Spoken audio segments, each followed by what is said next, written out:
पर हम ऐसे व्याकुल नहीं होते। ऐसी व्याकुलता, ऐसी तत्परता, ऐसी ऐसी निर्भयता और ऐसी लगन तो उसमें आती है जिसको ठाकुर जी प्रेम कर रहे हो।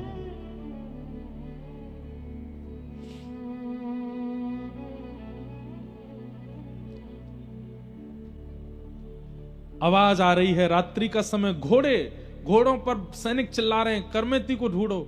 उसका ऐसा रूप रंग है, मां ने बताया था, लाल वस्त्र पहन करके है, गले में सोने के आभूषण पहने हैं आदि, ऐसा हल्ला मचा रहे थे सब जगह।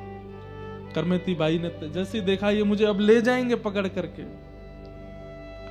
रेगिस्तान था, वहीं पर एक 3 दिन पुराना ऊंट मरा पड़ा था।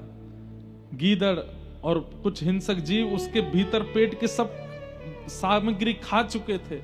भयंकर दुर्गंध आ रही थी उसमें से।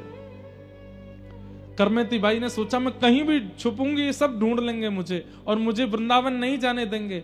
एक ही उपाय है, ये विशाल ऊंट का कंकाल पड़ा है, इसके अंदर छुप जाती हूं। जब समीप गई तो ग्रंथ में लिखा है कि करमेती बाई को 2 बार बमन की इच्छा हुई, इतनी दुर्गंध थी कि सह नहीं पा रही हूं। 3 दिन से भूखी हैं, अन्न भी नहीं खाया, और जब उसके पास गई तो इतनी दुर्गंध थी कि वहां खड़ी नहीं हो पा रही थी।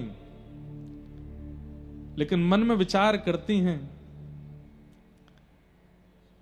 संसार, अगर आज करमेती तूने इस दुर्गंध को नहीं सहा तो ये पकड़ के ले जाएंगे और जीवन के अंतिम श्वास तक संसार के विषय की दुर्गंध सूंघनी पड़ेगी। वो जीवन भर की विषय की दुर्गंध सूंघने से अच्छा है कुछ समय की इस ऊंट की दुर्गंध को सहले करमेती प्रियतम मिल जाएंगे। और करमेती बाई उस ऊंट के भीतर प्रवेश कर गई।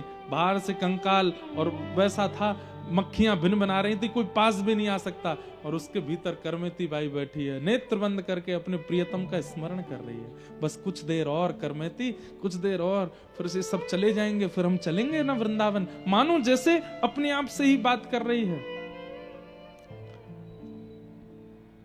सैनिक जन आसपास आए, मरे हुए ऊंट को देख करके मक्खियां भिन बना रही हैं। दुर्गंध के कारण सैनिक ही घबरा गए, मुंह बंद, अरे जल्दी निकलो, यहां से निकलो भैया, यहां कैसे रुक सकते हैं।